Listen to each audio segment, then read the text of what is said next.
The Zerath Dominion had conquered 100 worlds. Its generals were scholars of warfare, tacticians who measured victory in cold equations.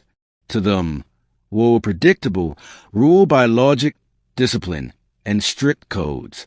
Then they met humanity, and every law of war the Dominion believed in shattered the moment the Deathworlders arrived. The war that should have been easy. The Zerath fleet invaded the frontier planet Haven 6, a mineral colony defended by a token human garrison. The Dominion's generals expected a swift victory, occupy the capital, disable communications, secure resources. General Vrakov, the supreme strategist, predicted the humans would surrender once outnumbered. They value life too much to waste it, he said. He was wrong. When the first wave landed, the humans didn't retreat. They disappeared into the mountains, forests, and shattered cities. Then the killing began. The laws of war. The Dominion's military code was ancient and rigid, always engaged with numerical superiority. Capture territory intact. Avoid civilian zones. Destroy the enemy's will, not their world. Humans, apparently, had never read the manual. They struck at night, in storms, through radiation zones. They ignored terrain, logistics, and even exhaustion. They sabotaged supply lines, captured Dominion weapons, and used them better than the aliens who made them. The Zerath soldiers started calling them ghosts of Earth, because you never saw them coming, only what they left behind. The first encounter. General Vrakov's flagship received footage from an outpost before it went silent. A Dominion officer begged for backup. They don't fight fair. They don't retreat. They... Static. Then a human voice cut in. War isn't about fairness. It's about survival. That was the first time the general heard human speech. Calm, measured, almost polite. The outpost never reported again. Breaking the pattern. The Dominion fought by patterns. Predictable strategies optimized over millennia. Humans turned that predictability into a weapon. They attacked hospitals, not to kill, but to heal Dominion wounded, then release them carrying false coordinates. They jammed sensors with atmospheric drones built from scrap. They used music, ancient human war songs, to mask troop movements. Vrakov watched recordings in disbelief. They have no code, he snarled. No order. They are chaos. But deep down, he knew chaos was working.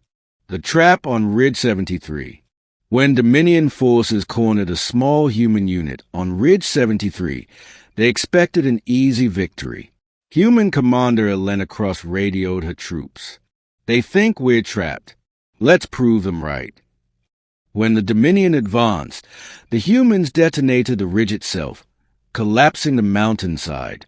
The blast wiped out 3 battalions. Later, investigators found human medkits on both sides. Humans had treated alien wounded before triggering the ambush. One Dominion officer whispered, "They heal you, then they kill you." Vrakov was furious, but impressed. "No law restrains them," he said. "They fight like the universe itself owes them nothing." The human creed.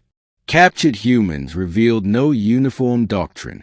When interrogated, one soldier smiled and said, "We don't follow your laws of war.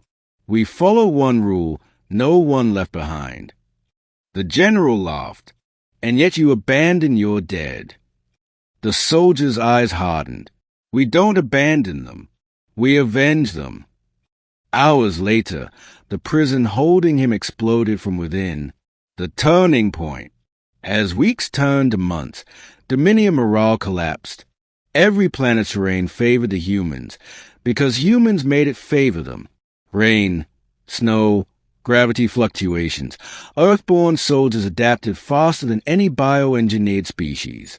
They'd evolved on a planet that tried to kill them daily. In one intercepted transmission, a Dominion scout whispered, "They don't fear pain. They weaponize it." The night of silence. One night, the Dominion's orbital sensors detected total stillness across the human front. No movement, no signals, no life signs.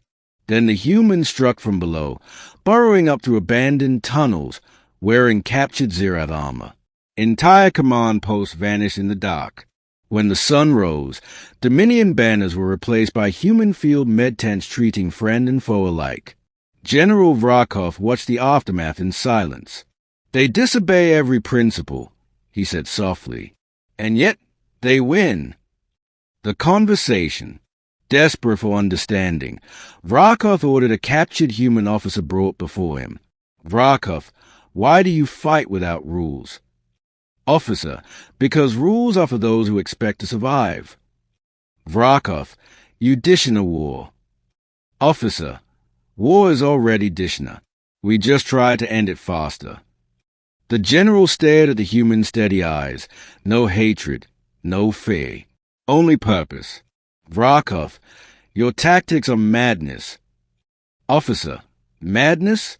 No, it's what happens when survival becomes culture." The final battle. The Dominion's last stand took place on Haven 6 polar plains. They fielded an army of 50,000. The humans had less than 3.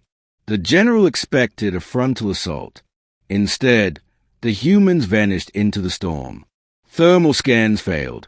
Humans masked their body heat using snow and the corpses of their own mechs. Communications died. Humans flooded the atmosphere with static. When the winds cleared, the Dominion's command lines were gone. Vrakov stood alone among frozen wreckage, staring at a single human banner driven into the ice. Its words read, "War ends when you stop pretending it's fair." Aftermath. The Dominion surrendered within days. The general demanded to meet the human commander who broke his empire. When Elena Cross entered his tent, she saluted him out of respect. "Vrakov, you violated every principle of war." "Cross, then maybe your principles were the problem." He studied her, scarred, exhausted, and unyielding. "Tell me, human, what drives you?" "Loss," she said, and a refusal to repeat it. The general lowered his head. "Perhaps that is what we've forgotten." What the galaxy learned. In the centuries that followed, every military academy studied the human campaign of Haven 6. Their unpredictable methods became doctrine across species: flexibility, empathy, defiance, and the refusal to quit. Aliens called them Deathworlders. Humans called themselves survivors. And every time a new war began, generals remembered Vrakov's final report. Humans broke every law of war. Then they wrote new ones, written in blood, hope, and impossible mercy.